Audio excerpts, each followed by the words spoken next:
So yun guys, ito yung update sa Viper natin nabili. Yung batalya na bili natin sa junk shop, no?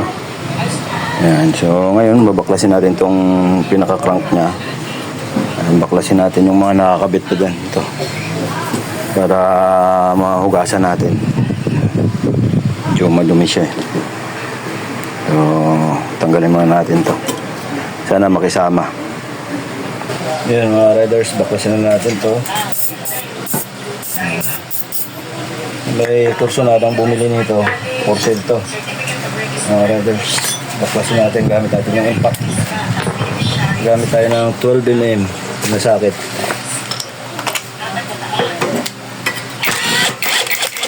Yan. So sprayan na natin yan.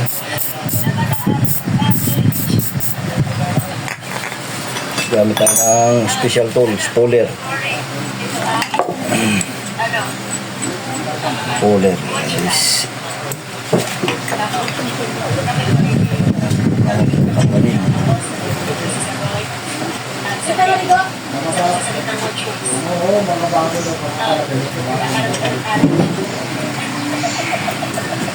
Ang rostro dito guys. Rostro na siguro ito. Ano na kumagat.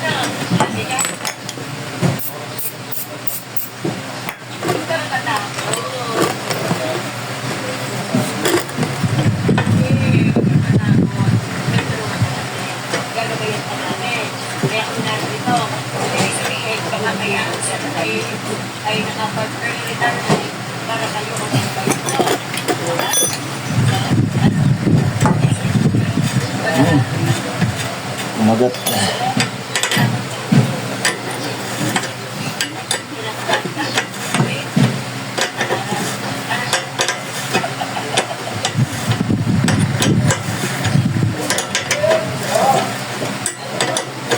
Nabili lang natin ito sa junk shop.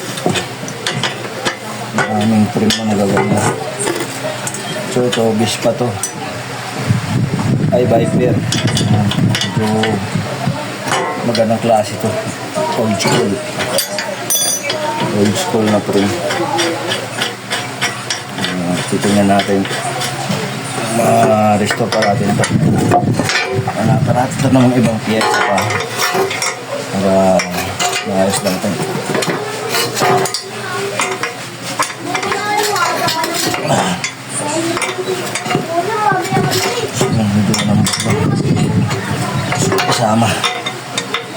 Kasama siya mga riders.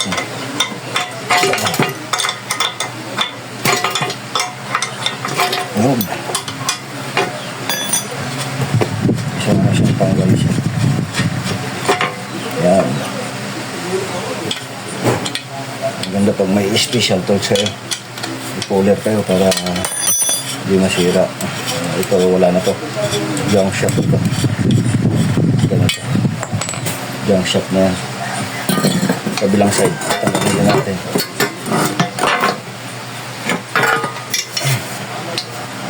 Ayan. Ito.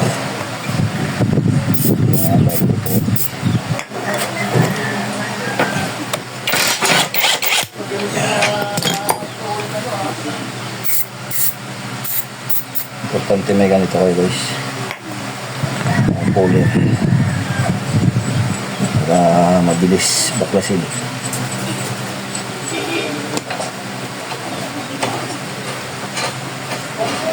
Agad na.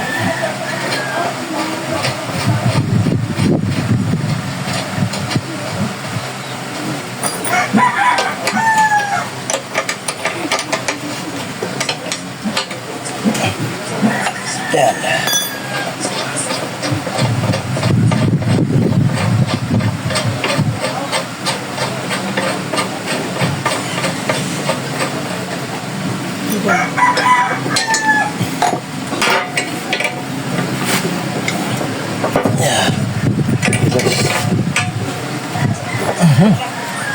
Tigas siya. Tigas. Tigas.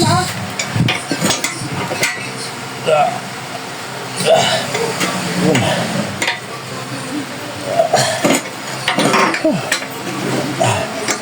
Yun. Sama ka rin. Ang tulong ng W40 talaga. Ano? Yan. So, okay pa itong bottom bracket ito. Huwag na muna yan tanggalin na. Okay pa eh. Ang ganda pa ng laro ng bottom bracket. So, linisin lang natin ito sa butin.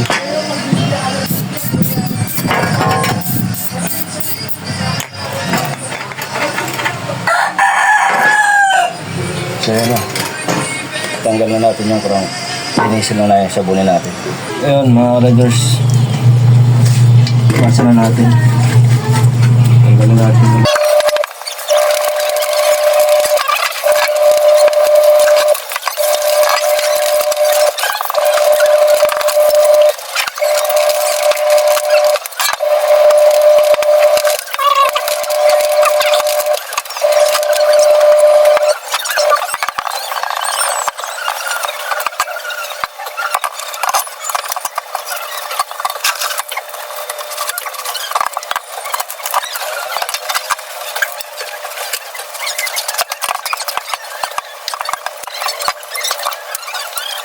Yun guys, okay na siya. Nalinis na natin. Yan. Tanggal ng putik. So hanggang dito lang guys. Maraming salamat. Ayan mga riders, okay na. Igasan na natin siya. Ganda na. Gaan rin. Aluminum to.